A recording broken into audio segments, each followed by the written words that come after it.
Every night, somewhere between 2 and 4 hours after you fall asleep, your body attempts a switch. It stops running on the food you ate and starts running on what you have stored. You do not have to decide to do this. You do not have to want it. It happens on its own in the dark, while you are unconscious, and it is one of the few genuinely automatic metabolic processes you have. Or it would be, except that most people interrupt it. Not once. Every single night, with 7 ordinary evening habits that look completely harmless. Number 2 on this list is the one people argue with me about. It is the habit almost everybody considers moderate, sensible, and earned, and it happens to work against 2 separate parts of this system at the same time. Before we start, while you watch, count how many of these 7 describe your evening. Then tell me the number in the comments. I am curious how many people land on 4 or more, because I suspect it is most of us. But none of it makes sense until you understand what is actually supposed to happen while you sleep. Think about the last time you ate today. Within about 20 minutes, sugar from that meal entered your bloodstream, and your pancreas released insulin to move it into your cells. Insulin has a second job that almost nobody knows about, and it matters enormously here. While insulin is present in your blood, your fat cells are locked. Insulin is the single most powerful signal telling your body to store energy and stop releasing it. As long as insulin is elevated, the fat you are carrying stays exactly where it is. That is not a flaw. It is sensible. Why would the body break into its savings while there is money on the table? So the release only begins once insulin comes down, and insulin only comes down a few hours after your last meal. That is the switch. Fed to fasted. Stored energy becomes available. Now 3 things happen during sleep that make this window unusually productive. The first is growth hormone. Your largest release of it in the entire 24-hour cycle happens in the first deep sleep of the night, not spread through the night, concentrated in that first stretch. And growth hormone is one of the signals that mobilizes stored fat. The second is cortisol. Cortisol runs on a daily rhythm and reaches its lowest point around midnight, which means the system is at its calmest just as the fat mobilizing window opens. And the third is simply that you are not eating. 6, 7, 8 hours with nothing coming in is the longest fast most people perform, and you do it every night without effort. Low insulin, high growth hormone, low cortisol, no incoming food. That is the setup. Now here is the frustrating part. Every one of those 4 conditions can be disrupted by something you did in the 4 hours before bed. So let's go through them, starting with the most common. 1. The late dinner. You get home at 7. Things need doing. The day is not really over. It has just changed shape. Dinner happens at 8:30, maybe 9, and it is the biggest meal of the day because it is the only one you actually sat down for. You are in bed by 11. Here is what that means. After a substantial meal, insulin stays meaningfully elevated for roughly 3 to 4 hours, longer if that meal was heavy in refined carbohydrate, which large late dinners usually are. So the first 2 or 3 hours of your sleep, exactly when the largest growth hormone pulse of your day arrives, happen with insulin still circulating, telling your fat cells to stay locked. The 2 systems are working against each other. One says release, the other says hold. Insulin generally wins because storing energy is the more urgent instruction from your body's point of view. And notice this is not about what you ate or how much. You could eat an identical plate at 6 o'clock and none of it would happen. The food is not the problem. The distance between the food and the pillow is the problem. So the fix is not a diet change. It is a clock change. Finish eating 3 hours before bed. If you sleep at 11, dinner is done by 8. Same food, same amount earlier. And if 8 is impossible given when you actually get home, make the late meal the lighter one. Protein and vegetables clear faster and provoke a smaller insulin response than a large plate of rice, bread, or pasta. That one is fixable with a clock. The next one is not, because nobody wants to hear it. 2. The evening drink, 1 glass of wine, maybe 2. After a long day with dinner, or on the sofa afterwards, almost nobody counts this. It is the single most defended habit I raise with people, and the defense is always some version of the same sentence. It is 1 glass. In this specific context, it is the most disruptive thing on this list. Not because alcohol is uniquely unhealthy. In most other contexts, a glass of wine is genuinely defensible.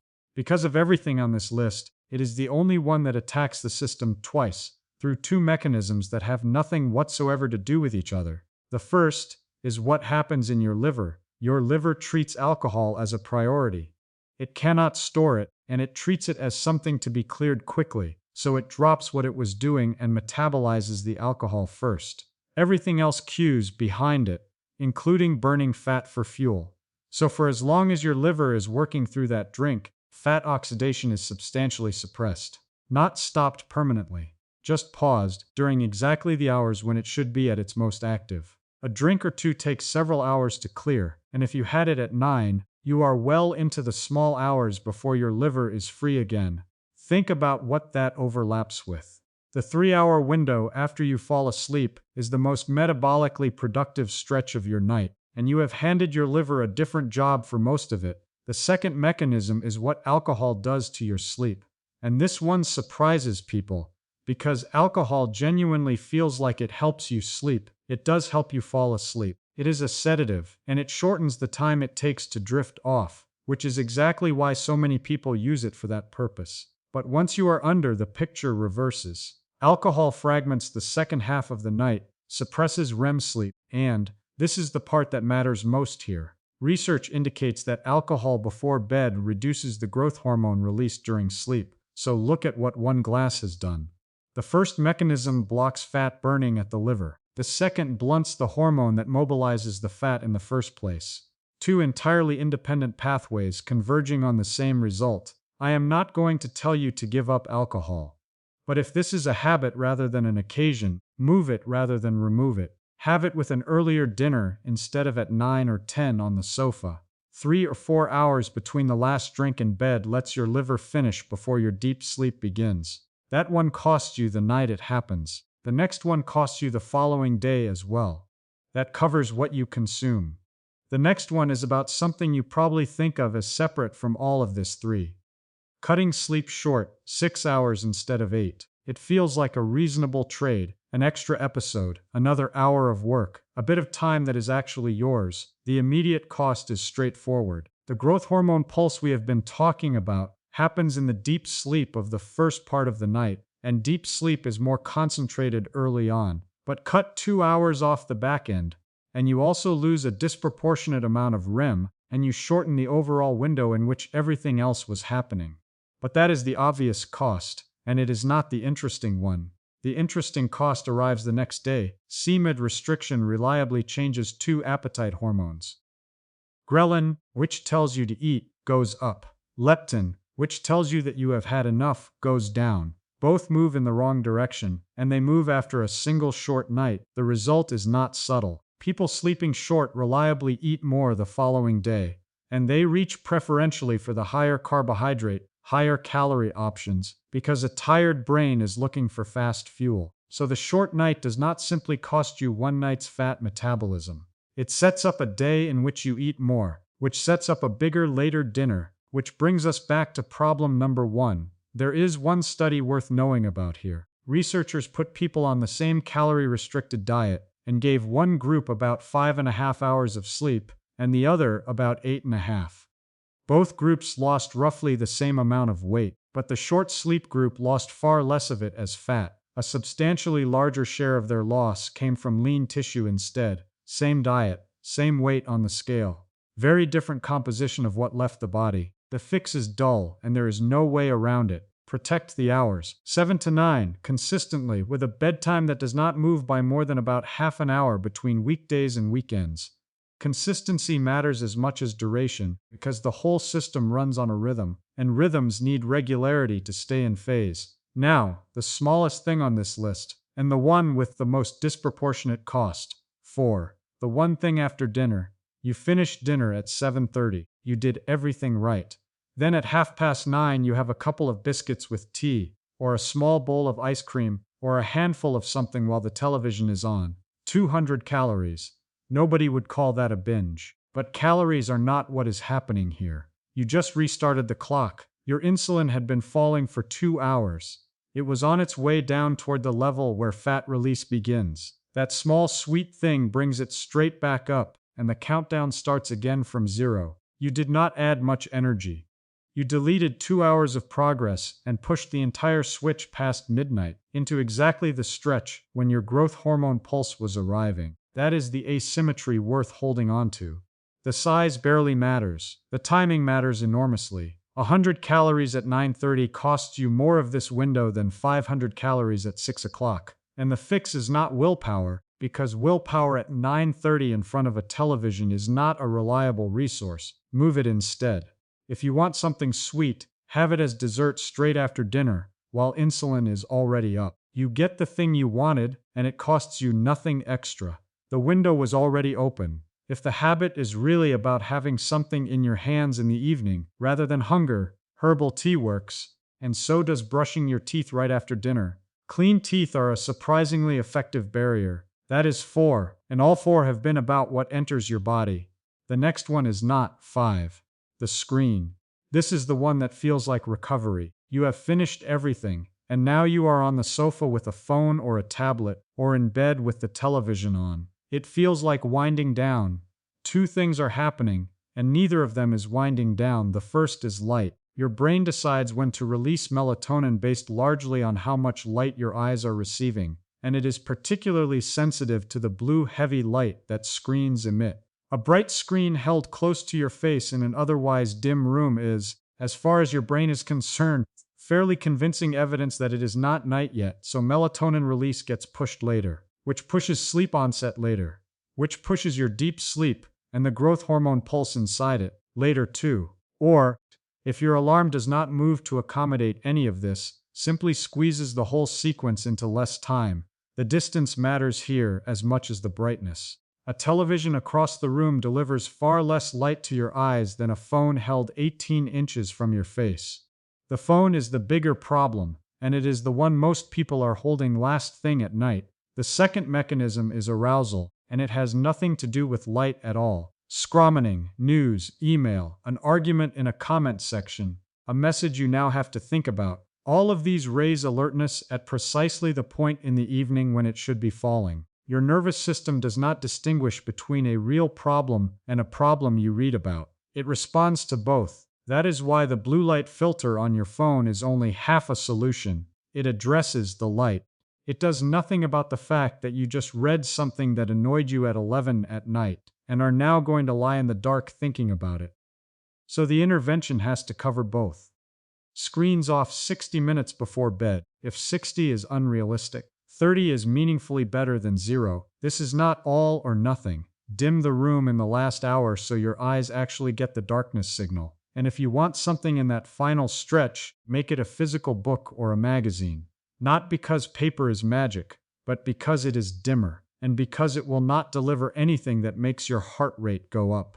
Now let's leave your behavior entirely and look at the room you are sleeping in. 6. A bedroom that is too warm. This one is invisible, which is why almost nobody addresses it. Sleep does not begin because you decide it should.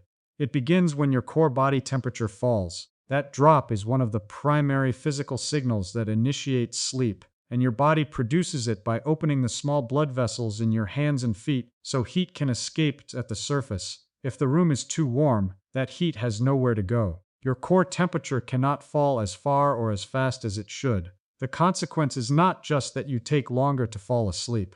It is that you get less deep, slow-wave sleep. And slow-wave sleep is exactly when that large growth hormone pulse is released. So a warm bedroom is not a comfort issue. It sits directly on the mechanism this whole video is about, and it does so without you ever waking up enough to notice.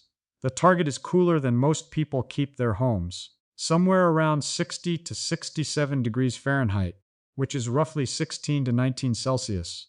If you sleep with a partner who disagrees or you cannot control the heating, there are other routes to the same place. Thinner bedding, a fan for air movement, socks, which sound counterintuitive but help by warming the feet so the blood vessels there open and release heat more readily, and a warm shower or bath about 90 minutes before bed works through the same mechanism. The warmth brings blood to the surface, and the drop afterwards is steeper than it would have been. 6 things, and every one of them has been something outside you. Food, drink, hours, screens, a thermostat. The last one is happening entirely inside your head. 7. Taking the day to bed with you. You did everything right tonight. Dinner was early. No drink. Screens off at 10. Room cool. You are in bed at a reasonable hour, and for once you have earned this. And you are lying there running a conversation from this afternoon. The thing you should have said. Then a version of tomorrow, where it goes badly. Then the list of what you have not done, which is longer than it was last week. 20 minutes. Then 40. Then you check the time, which makes it worse. Because now there is arithmetic. 5 hours and 40 minutes if you fall asleep right now. This is the one nobody can fix with a rule. You cannot schedule it 3 hours before bed or turn it off at 10 o'clock. It arrives precisely when everything else has finally gone quiet, and quiet is exactly what it was waiting for. Here is what it costs, mechanically. Rumination keeps cortisol elevated, and cortisol was supposed to be at its lowest point of the entire day right about now. That was the third condition in the setup. Elevated cortisol at bedtime delays sleep onset, and when sleep does come, it tends to be lighter and more easily broken. Less deep sleep means a smaller growth hormone pulse, and cortisol works against the same fat-mobilizing processes you spent the whole evening protecting, which is the part I find genuinely unfair about this one. You can do the other 6 perfectly, and then lose most of the benefit to 20 minutes of thinking you did not choose to do. The interventions are small and they work better than they sound. Write it down before you get into bed. Not a journal, a list. Whatever is unresolved on paper, where it will still be in the morning. A good deal of nighttime rumination is your brain rehearsing things because it does not trust you to remember them. Give it a reason to trust you. Slow your breathing out. In for 4, out for 6 or 8. The long exhale is the part that matters. Extending the out-breath is one of the few direct levers you have on the nervous system that governs calm. And if you have been awake more than about 20 minutes, get up. Another room, lights low, something dull. Come back when you are sleepy. Lying in bed frustrated teaches your brain to associate that bed with being awake, and that association compounds night after night until the bed itself becomes part of the problem. That is all 7. Now look at what they have in common. Late dinner, insulin still up. The drink, liver busy, hormone blunted. Short sleep, window cut, hunger raised. The 9:30 snack, clock reset. The screen, everything delayed. The warm room, no deep sleep. The racing mind, cortisol up when it should be at its floor. Food, alcohol, hours, timing, light, temperature, thoughts. 7 completely unrelated habits. One system. That is the thing to take away. These are not 7 problems needing 7 solutions. They are 7 doors into the same room, and every one of them is damaging the same handful of hours. Which changes what this video is actually saying about you. If you have been carrying weight around your middle that will not shift, the standard explanation is that your metabolism is slowing down, or your age is against you, or your willpower is insufficient. I do not think that is usually what is happening. The machinery is intact. The switch still works. Growth hormone still pulses, insulin still falls, cortisol still bottoms out at midnight. Your body has been attempting this every single night of your life, and it has not stopped.